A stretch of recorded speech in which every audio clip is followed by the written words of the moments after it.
श्री स्वामी समर्थ. नमस्कार स्वामी भक्तांनो. आपल्या स्वामी समर्थ या चॅनलवर मी तुमचं मनापासून स्वागत करते. आज पुन्हा एकदा नवीन माहिती घेऊन मी तुमच्या समोर आलेली आहे. तुम्ही जर आपल्या चॅनलवर नवीन असाल तर चॅनलला सबस्क्राईब करायला विसरू नका आणि आजची माहिती कशी वाटली हे नक्की आम्हाला कमेंट करून सांगा.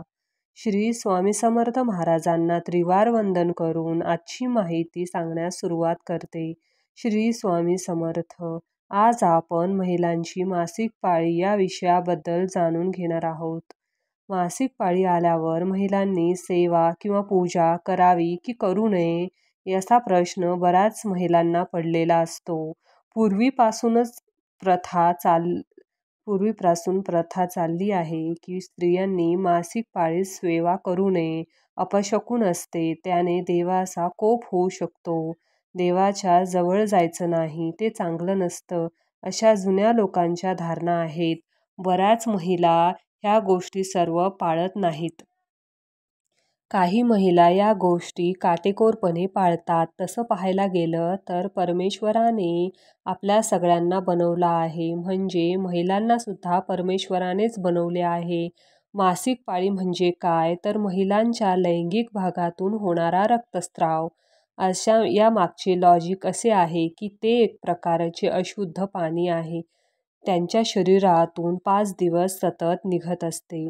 तरी या काळात महिलांनी पूजा करावी की नाही यावर माझे प्रामाणिकपणे उत्तर आहे की नाही.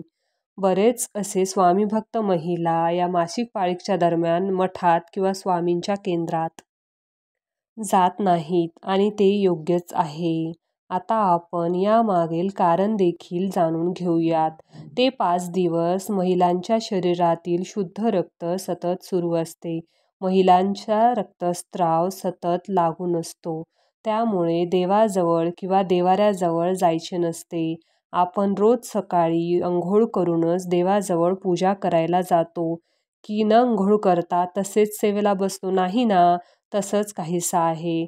आपल्या घरात मासिक पाळी आल्यावर त्या स्त्रीच्या सानिध्यात बरेच लोक येतात, जसे की त्यांचे कुटुंबीय. त्या 5 दिवसात त्या स्त्रीचा आणि त्यांच्या कुटुंबियांना सतत न कुठल्या माध्यमातून स्पर्श होत असतो. त्यामुळे शक्यतो या कालावधीत कुटुंबियांनी सेवा किंवा पूजा सकाळीच करावी, सायंकाळी करू नये. मासिक पाळी आलेल्या महिलेला जपमाळ, स्वामीचरित्र सारामृत, गुरुचरित्र यासारख्या प्रविष्ट गोष्टींना हात लावू नये. हे 5 दिवस नित्य सेवा करणे श्रेयाने टाळावे, पण नामस्मरण मात्र नक्की करू शकतात. नामस्मरणाला कोणतेही बंधन नाही, त्यामुळे हे 5 दिवस फक्त नामस्मरण करायचे. घरात जर स्वामींना नैवेद्य दाखवत असाल तर त्या स्त्रीनं बनवलेला तो नैवेद्य नसावा. बरेच स्त्रिया या 3ऱ्या दिवशी आंघोळ करून देवघरात जातात. तसे करू नये. स्त्रियांनी 5व्या दिवशी केसांवरून आंघोळ करून मग स्वतः देवाला आंघोळ घालावे व नित्यसेवा करावी. अन्यथा मला एवढेच सांगायचे आहे की या काळात स्त्रियांनी देवाजवळ जाऊ नये. याबद्दल बरेच लोकांचे गैरसमज आहेत. लोकांना असे वाटते की ही अंधश्रद्धा आहे, पण जसे की सांगितले की देव हा पवित्र आत्मा आहे. देवघर स्वच्छ असावे आणि अशा काळात या रक्तस्रावाचा कुठेही स्पर्श होऊ नये म्हणून हे नियम पाळले जातात. अशा प्रकारे महिला स्वामी भक्तांनी आपल्या मासिक पाळीमध्ये हे नियम पाळले पाहिजे.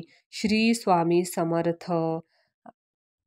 आणि खरंच आहे, कारण का या 5 दिवसात स्त्रियांना आराम भेटावा. कारण का आपण जर रोजचे कामं करतच राहिलो तर आपल्याला आराम नाही भेटणार. त्यामागे हे सायंटिफिक रिझन आहे की आपल्याला आराम भेटावा 5 दिवस.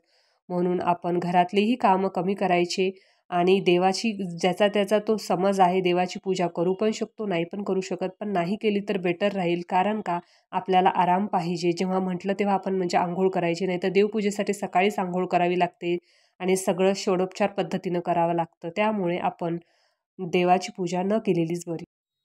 आजची माहिती कशी वाटली ते नक्की आम्हाला कमेंट करून सांगा. श्री स्वामी समर्थ. जय जय स्वामी समर्थ. धन्यवाद. आणि कोणाच्या भावना जर या व्हिडिओमार्फत दुखावल्या गेल्या असतील तर सॉरी सॉरी आणि स्वामी समर्थ. जय जय स्वामी समर्थ.